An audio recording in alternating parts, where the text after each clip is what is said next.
Dear Patriots, before the news starts, please subscribe to our patriotic channel by clicking the subscribe button. Give us a thumbs up to this video. Don't forget to leave your opinion below in the comments section. Share the news on Facebook and Twitter so your friends see it. Thank you. Moments before Obamacare repeal vote, Senate Republicans did the most disappointing thing imaginable.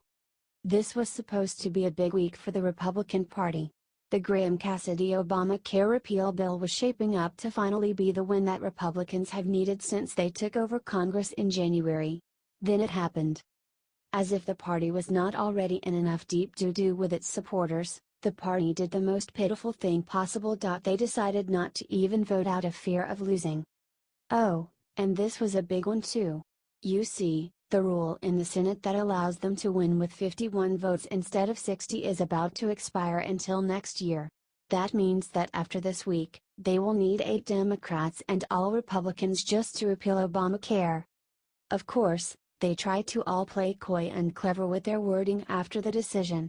After all, how are they supposed to explain to their constituents why they have failed every single time? For instance, Ted Cruz was one of the senators who refused to repeal Obamacare last time, and he tried to spin it as progress. There's more work to be done. I mean, we don't yet have 50 votes. I think we're close and we need to continue working. It looks like Old Lion Ted is going back to his old habits. Maybe the reason that there were not 50 votes is that Ted won't vote for a bill written by anyone but himself, and his Obamacare repeal bill a few months ago was terrible. Clearly, these Washington elites care more about covering up their own asses than doing their job. That's why we need to get this spread to every Republican in America and hold them accountable for their failures.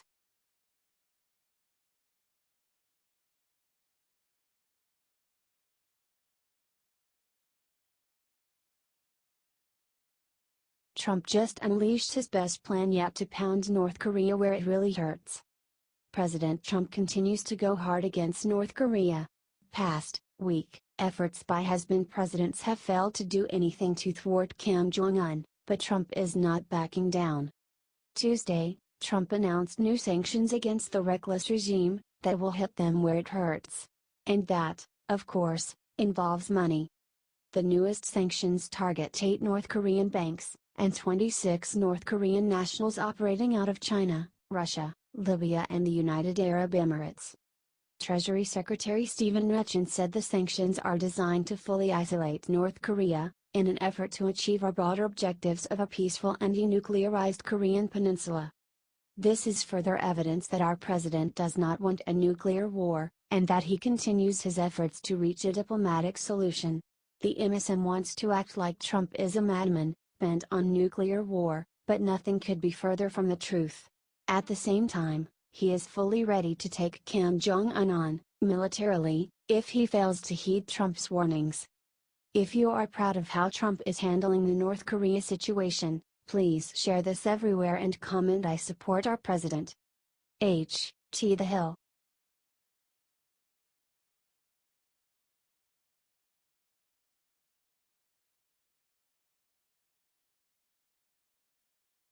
Ben Carson just revealed what he thinks about NFL protests and it instantly went viral. Many people have reacted to the national anthem's protests. Secretary of Housing and Urban Development and former presidential candidate Ben Carson made a statement on the issue today. He followed up the comments from President Trump in Alabama. Trump said during the rally that he'd love to see one of these NFL owners, when somebody disrespects our flag, to say "Get that son of a b off the field right now. Out. He's fired. He's fired." Ben Carson said on his Facebook that NFL Sundays used to be fun to watch and that has all changed since the protests. He wrote, "Here we are at another NFL Sunday. That used to represent a time of fun, games and unity. I hope we can return to that situation soon." He then continued by saying that even though everyone has a right to express themselves, there is a time and place for everything. Last week I saw a story about pre-adolescent players being drawn into the Take a Knee protests. Does anyone honestly believe that encouraging even our youth to believe they are victims of our society will actually help us come together? He didn't let up. We would encourage them and all Americans to utilize their influence to truly draw people together and not be manipulated into doing the opposite under the guise of unity. Share this if you agree with Ben Carson 100% and wish that the NFL would get back to playing games and not protesting. Thanks for reading.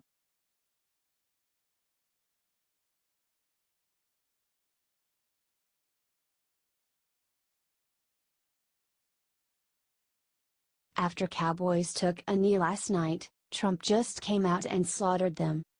President Trump called on the NFL on Tuesday to change its own rules on kneeling during the national anthem.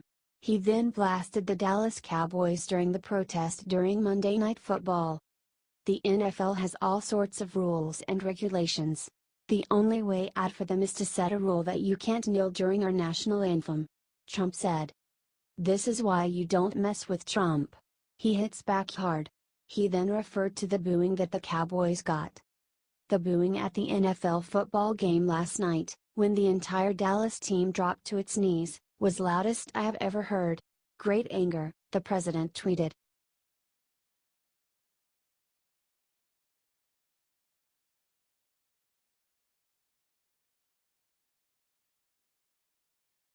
Veterans across America have heard Trump's call. Look what they just did for him. Military veterans, who sacrificed to serve our beautiful Constitution and flag, are expressing their disgust for the NFL and their protests. That's right, y'all. Here's what the people who truly matter think. The veterans of foreign wars and the American Legion have both come out and expressed their loathing for the NFL's open disrespect for our flag. Vietnam combat veteran Keith Harmon said this: "There is a time and place for civil debate, and wearing team jerseys and using sporting events to disrespect our country doesn't wash with millions of military veterans who have and continue to wear real uniforms on real battlefields around the globe. We've treated NFL players as heroes for far too long. From now on, let's honor true heroes, like Harmon, and all the other men and women who have truly served." Get this, 28 teams/250 players disrespected our flag this past weekend. Are you still watching? American Legion National Commander Denise H. Rahan called the protests and the protesters misguided and ungrateful. Have they not noticed? Colin Kaepernick, the first baby to disrespect our flag, still is unsigned. I'll admit, I don't know a lot about his ability as a player, but I hear he's pretty good. But, as I understand it, he's still unsigned, and being avoided like the plague. And that's what we need to do, patriots. Stand with our veterans. Avoid the disrespectful NFL like the plague. I know it'll be hard. We all love football. But this disrespect cannot be tolerated. Patriots, will you stand with our vets and president? H.T. The Daily Caller.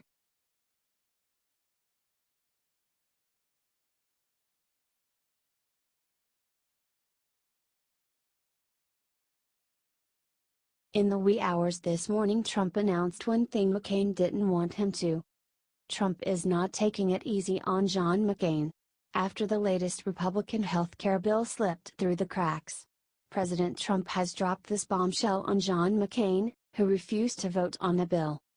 A few of the many clips of John McCain talking about repealing and replacing ObamaCare, Trump said in the tweet below.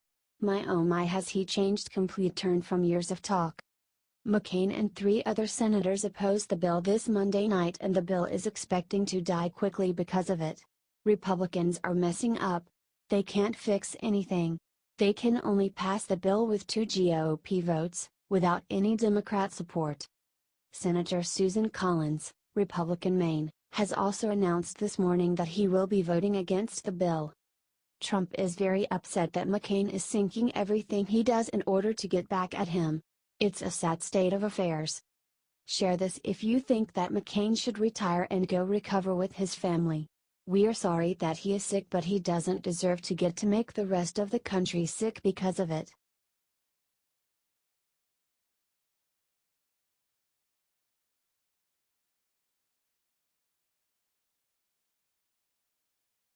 Just days after Trump's Alabama speech, Bannon showed up and did the unthinkable. It's been over a month since President Donald Trump decided to cut Bannon and all of his close allies from the White House. However, Bannon has been working overtime ever since then and finally came clashing with the president in Alabama this week. Everyone by now remembers Trump's big speech in Alabama where he went after the NFL. Technically, he was there to endorse Alabama Senate candidate Luther Strange. The problem is, not all Republicans like Strange. Steve Bannon decided to throw his weight behind Republican Judge Roy Moore. Now, this is where it gets strange. No matter what Bannon does, he will forever be attached to the name of President Trump. So, in an attempt to get votes for Moore, Bannon and Breitbart declared that a vote for the judge is a vote for President Trump. Obviously, this is very confusing and just plain incorrect. President Trump made it very clear multiple times that his man is Luther Strange. I mean heck, he tweeted about Strange before bed last night. The one advantage to them splitting the endorsement like that is you now have two pro-Trump candidates, but only one has the president's actual endorsement while the other is just using his name. Look, we have no dog in this fight personally. But, I am curious to know what you all think. Should Bannon be using Trump's name like that or is he going too far now? Share this out after you comment and answer.